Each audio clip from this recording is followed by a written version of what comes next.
Hi, everyone. Welcome to today's episode that we're going to have a great interview. I'm so excited to bring to you Bonnie Lawrence. And I'm going to read to you a short bio to show you exactly why I'm so excited that she's going to be our guest here today.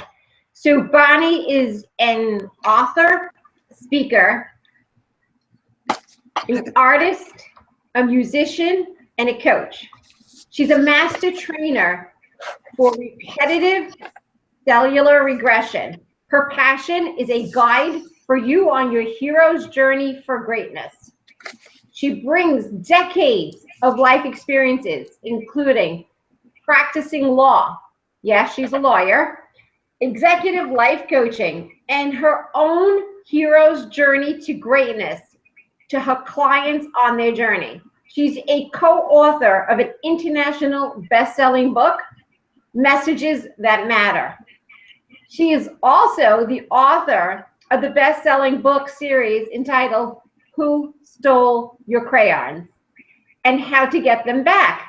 How's that for a catchy title? I bet all of you are wondering what's that all about.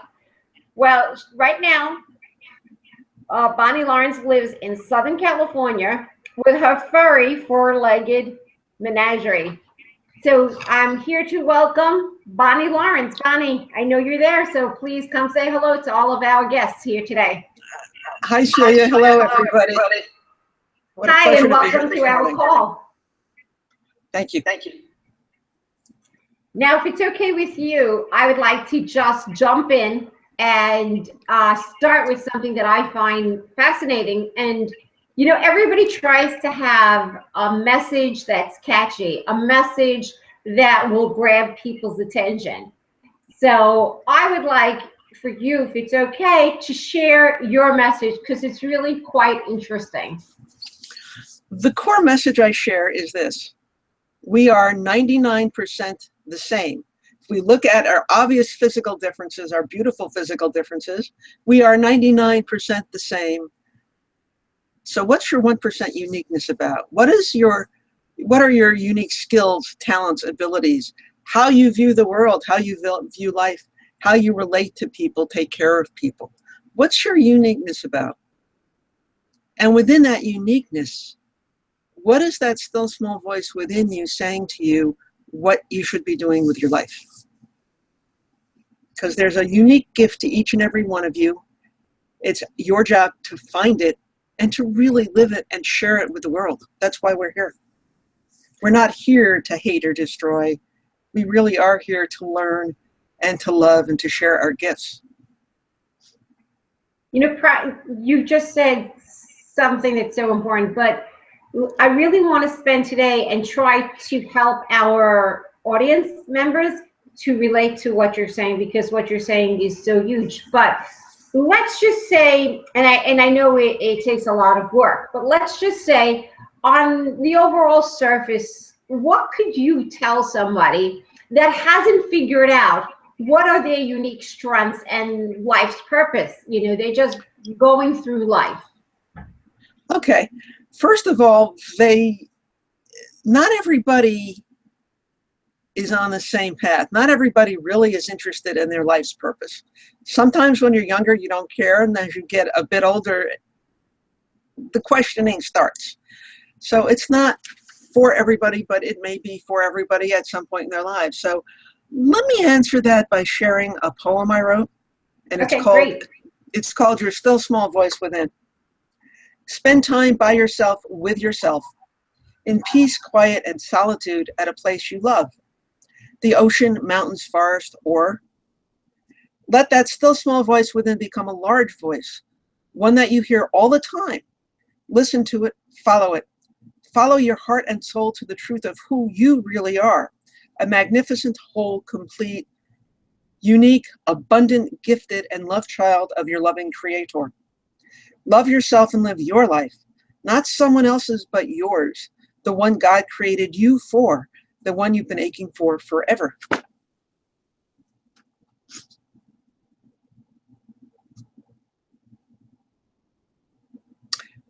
Celia, are you okay? There you are. I'm more than fine. And you wrote that poem? I did indeed write that poem. That's just beautiful. And it's so touching, you know.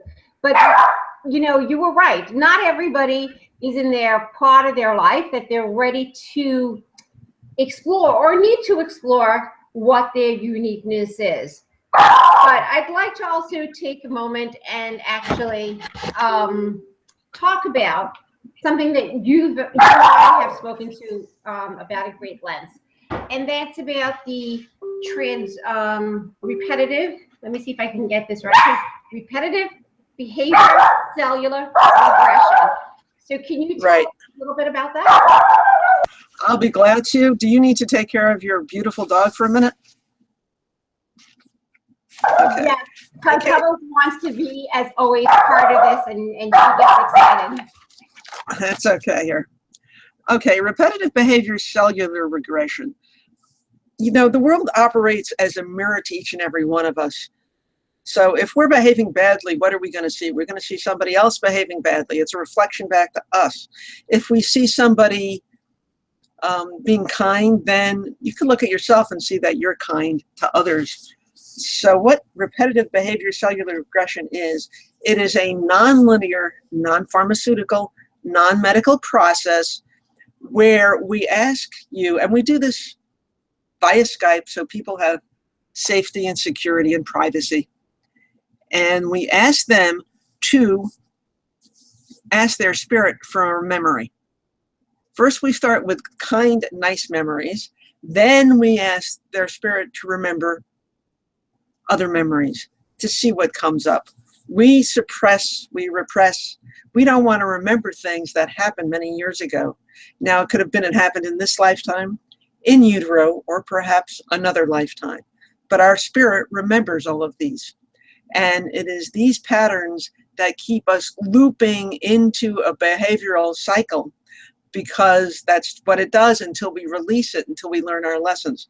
This is not about psychotherapy. This is not about anything else. It's about just getting in touch with that memory and releasing it in a safe environment. So you're actually saying that, excuse me, if they have an experience, it can even be as far back as when they were in their mother's womb? Yes. And they can feel and sense that experience? Yes, they can. There's a lot of scientific evidence now to prove that. It's amazing. So I will share my own story. I was so very much loved and wanted and cared for, and yet my story, and I'll say story in quotes, was I was unloved, I was unwanted, nobody wanted me. And I'm going, where is this nonsense coming from? I didn't understand it.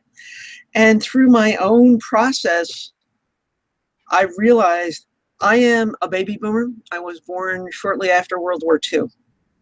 And my parents, God bless them, had concerns about bringing another child into the world, into a world plagued by war. They also had issues whether or not they wanted to bring another Jewish child into the world. And I picked up on that energy. You really did. I felt. You had a sense of. Oh, yeah. Where else would that nonsense have come from? It's true. Okay. You know, and then I stopped and said, oh, because I was so very much loved and cared for and taken care of. I know that. How is it that I know that, and yet I'm walking around with this insanity? So finally, I got my answer. Okay. And I'm sure there is other people that could relate to that on some other level, where there's noise and chatter going on in their mind and not understanding it's completely different. I know I'm loved, I know I'm cared for, but yet I have this feeling of being unloved or not being good enough. And so you're saying that this type of therapy, which you said was non-medical or non-psychological? It's non-medical, it's non-pharmaceutical, it's non-linear, and it's not therapy. It is a process, period. Therapy is a medical term. We're not physicians. We don't do anything medical. This is a process of releasing negative energies. And you've taken people along with yourself through this process, and they have seen, differences in their life, and they've been able to move forward. Indeed, I have one client who can't thank me enough because suddenly her marriage is a lot better. They have better relationships with their teenagers. Oh, that's Now, huge. That's huge. Okay. I have another client. I did the process with her. She was born in a South American country and was there during a revolution. And she was not far away from the fighting and was responsible for taking care of her younger siblings. A parent for 28 years, couldn't understand what was going on. Took her through the process, let her do her processing, and honestly, it's not about me. So I encourage people to cry, to scream, to yell, to curse, to do whatever they need to do to release this energy. As fate would have it, she met the man of her dreams, and they got remarried and helped her release that negative energy that was stopping her relationship. Because on my journey, I became a rabbi, so they asked me to marry them. So of course I did. And I got to tell you, it's very cool. And I got to tell you, I had the best seat. I was standing in the house because I got to see the glow in their faces, the tears running down their eyes as I'm saying, okay, hold hands. And I'm looking there. You're already holding hands. This is good. So this process, this journey has given me a lot of joy to be of service to help other people. Well, you obviously have the passion, the love, and the desire to help others. And I'd like to take a moment and talk about your book, because that's also, what is the hero's journey all about? Let's give everybody, as our listeners are trying to get a sense of who you are, I do believe that if you take them through that process of what is it about the hero's journey and what made you write this book. Okay, the hero's journey, and I'm going to refer to the movie Star Wars. Star Wars is a brilliant example of a hero's journey. It starts with our hero, Luke Skywalker, being just an ordinary farmer. That's all he knows, that's all he wants to be. And then life happens, and he is forced to go from one battle to another.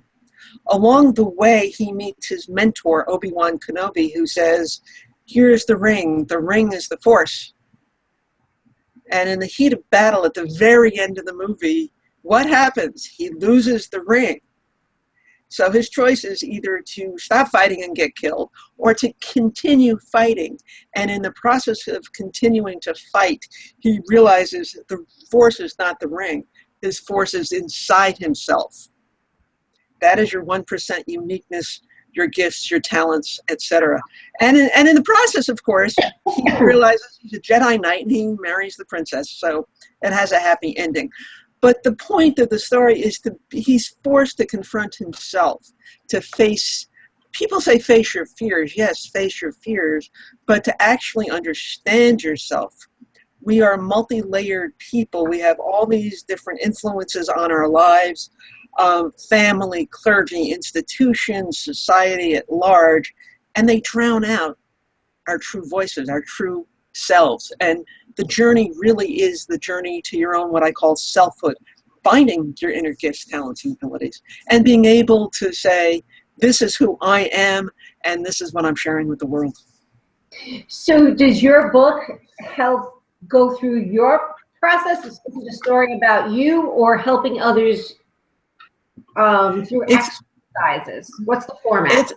It's a blend of both. I explain my own story, and part of my story is that in the second grade, this is back in Queens, New York, I loved art classes. They were my favorite classes. But one of the art projects was to take 2 8-inch paper plates and to, color them on the outside and glue them together. I can think of that one also. That's so funny. Yeah, everybody does that. Well, we used to call them flying hubcaps. Today we call them frisbees, right?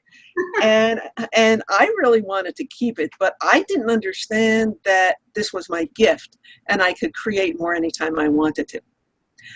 The other kids wanted it. I thought they wanted to steal it away from me.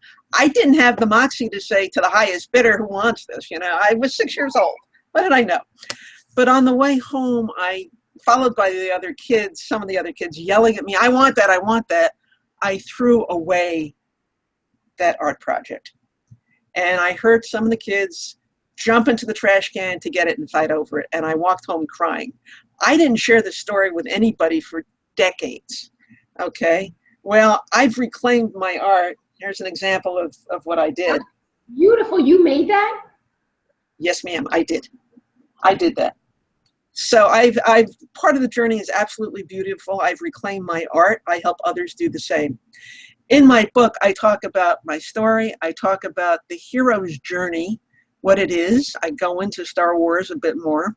I discuss your hero's journey, and I ask some questions. It's in a format of information and questions so that people really have to take the time to stop and think about it. Okay.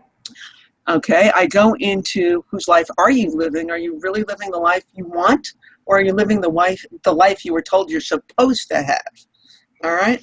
And I discuss right there, because I think that is huge. So many times I've heard from a lot of the clients that I've been coaching that, oh, I'm supposed to do this. It ranges from, I'm supposed to be going to law school, or I'm supposed to be a blank, blank, blank, or even reversed. You know, I'm supposed to go into my family business, whatever that might be. There's a lot of expectations put, even if it's real, perceived, subconscious or not, that some of the people feel like they need to be in a certain field. And they lose sight of what their own journey, strengths, and love and passion is. Exactly. And we know the truth of who we really are and what we should be doing, but there are all these forces at work. So this process is to help people stop and say, no. Now, I'm not advocating people run away, okay, from home as an adult. We have responsibilities. You can't really do that. But it's a way of opening people up to other realities to say, you know what, I really want to play the piano, but I have to work to support my family. All right, work, support your family. But start carving out some time for you to study the music, to learn the piano, or art, or whatever it is you truly love to do. So the book is about my own journey, but it's about helping people through their process. I explain what archetypes are and how they tend to run our lives. Now, people can say, oh, there are gazillions of archetypes. Yes, there are, but there are only several core archetypes we have to deal with. Okay, we have the child. First, explain for the, I mean, we've had the conversation, but let's explain what an archetype is, maybe briefly. Okay, very briefly, an archetype is, it's like a cartoon character. You know, you watch the cartoons and you go, oh, that's Bugs Bunny, or that's Tweety Bird, or whoever they are these days. It's an energy, and it's a classic symbol of everything that we have inside ourselves. I could read the definition. I'd prefer not to, but I can. Carl Jung was very big on developing the concept of archetypes and who we are. So we all have some core energy behaviors. Let's call them that way. Okay. They are child, the rebellious adolescent, which means we have runner archetypes. We have a saboteur. We keep sabotaging ourselves somehow, right? And the word prostitute, but it's used in the sense of what will you do to get what you want, okay? And we see this in movies a lot.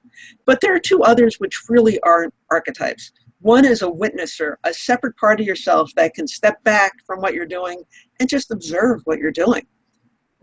I've done this. We've all done this. But there's another reality, and that is we know who we are. We're connected to source energy. I will use the phrase God within. For those of you who cannot relate to that, that's fine. Call it source energy, universal mind, however you relate to it. And we can choose, and that part of us knows truth. And point is to get out of the victimization and the betrayal and all the other stories we tell ourselves, and to live from this place inside ourselves, connected to the truth of who we are. And it's a process. It's a journey of being able to do that. It's taken me some time to be able to do this, but that's part of the journey. That's what the hero's journey is about. So I go into archetypes. I discuss compassionate language. We all have needs: food, clothing, shelter, money, clean air, clean water. But what kinds of needs? What kind of food? Where do we want to live? How do we express ourselves to ourselves? How do we express our needs to others? Are we so shut down that we just stay bottled up, and then when we don't get what we want, we scream and yell at somebody instead of saying, this is what I need? It's okay. We live in an era when it's really wonderful that we can open up and not keep everything bottled up inside ourselves.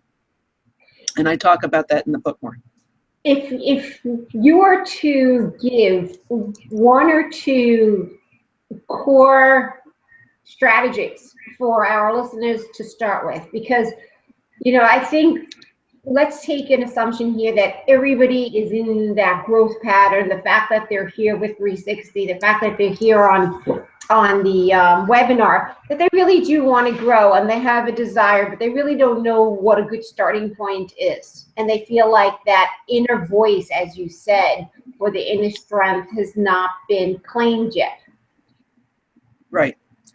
My suggestion is for them to just find a few minutes to be by themselves, to stop, take a deep breath, drink some water, and stop and take a good look at their lives and say, what am I doing and why am I doing it? Is it your values or not? Is it somebody else's values?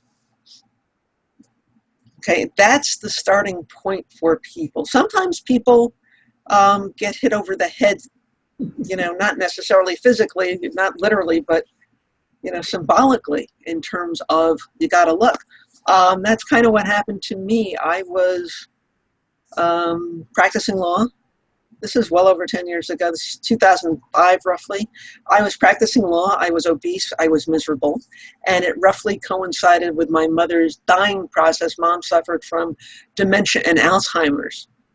So it forced me to stop and look at myself and start this journey. I had no choice.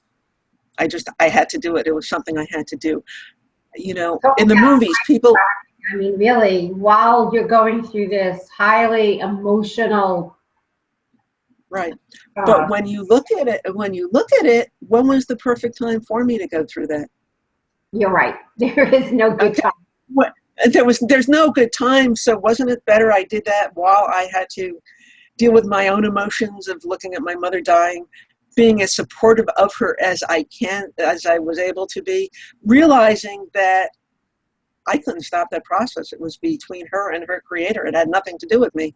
My role was to just be supportive of her and make sure she was taken care of. I had to deal with her doctors, myself. I had to dealing with Alzheimer's patients can be rather challenging at times. And I had to deal with family issues. So boom, it hit me over the head like a ton of bricks. I hope it doesn't happen. That's why. Yeah. It's like, okay. So, but it doesn't have to be like that for anybody listening to this. It doesn't have to be like that for anybody. Okay. You can stop and say, you know what? My life isn't working right. Something's off here. Let me stop and look at this. Okay. So that's what happened to me. And my suggestion really is for people to just stop and take a few minutes. Time out. Take a time out. It's okay. It's what we're supposed to be doing as adults. It's so important because I know that the younger generation does have difficulty giving themselves time out.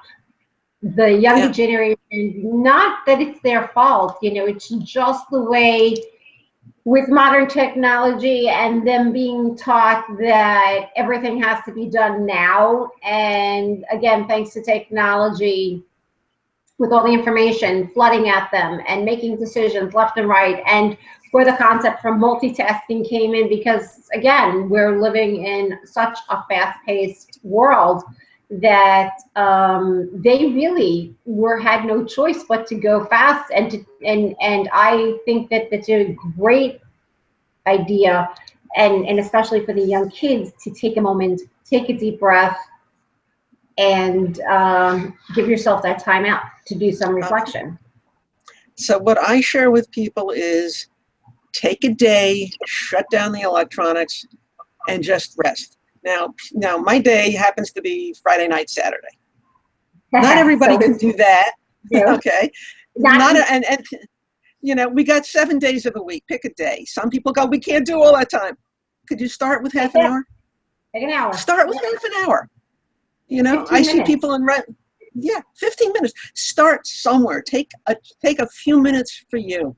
If you have a family, turn off the electronics and spend some time with them. You'll be amazed at what you can learn from your kids. Oh, yes. By the way, know? I saw something, and I won't go through the video, but it was quite interesting how there was this young man saying, and it was an amazing video. It's going viral now. How at a time when the very thing that was supposed to bring connection to people, you know, the telephones, the you know, iPhones and the YouTubes and the Facebooks and all these things that are bringing thousands of people together is actually separating that human connection. That is actually, you know, you've seen people even on a date, you know, talking, not even talking across to each other. They're sitting down there on their phones and texting in the middle of a date. I mean, that's, you know, technology is actually disconnecting us in a way from that human connection that we used to have. Well, because it's being misused. There's nothing wrong with it, but it's how it's being misused by people. You know, and in a way, I feel very sorry for some of the kids today because they're on a short leash. You know, everybody, where are you? Where are you going? Constantly on the phone with their parents. The kids need to have a sense of trust. Yes, as a parent, you want to know what's going on with your kids. Absolutely. But when I grew up, we didn't have cell phones. No. Okay? Not at all. It was, okay, where are you going? Who are you going to be with? And when are you planning on being home? Or you need to be home by a certain time because you need to get up to go to school. And stay out of trouble. That was it. Okay? If you need us, call. All right. It instills a sense of personal responsibility. I'm seeing kids today not have that. Yeah, and that frightens me in many ways. Well, we're almost out of time, and I do want to be respectful to all of our listeners and to you too. So first, thank you so much for coming on and giving us these golden nuggets and pearls of wisdom. And secondly, I'd like to, for a second, give you time to, if anybody has a desire and really wants to, and I encourage everybody to, go to the information that Bonnie is saying, go to her website, learn more about her, and see if this is something that you may be interested in pursuing further. So Bonnie, where can anybody go to get more information? Okay, my email address is Bonnie, B-O-N-N-I-E, at Bonnie Lawrence, that's BONNIE-LAWRENCE.com. The website is being built as we speak, so you will get a placeholder if you go there right now, but it is being built. My phone numbers are 323-459-6726 or 818-781-7573, and you are welcome to call me to place an order for the book. It is available through me right now. It will be on the other distribution sites within 6 months. I'm working with somebody to do that. But for now, contact me to get it. I am available for workshops, speaking, coaching, mentoring, and just everyone's welcome to call me for a complimentary 15-minute discovery session to see how I can be of service to you. Oh, thank you so much. That's so generous of you. And I have to tell you, I cannot wait to get mine in the mail. I am very excited. I want my package. I want my book. I want to see what's there, the exercises to take me through this hero's journey. So I cannot wait to see it. You should get it next week. It got shipped out yesterday. Thank you. That's going to be a nice present. Bonnie, what we're going to do is I'll talk and you'll give me all that information. We're going to put it on our website. And this way, anybody who has any questions, in case they missed that, they can certainly get that information off of our private Facebook page. All right. So thank you so much. And thank you, Bonnie, again. Have a great day. And I look forward to talking to you guys again soon. Thank you. All right. Thank you, folks. Be well. Bye.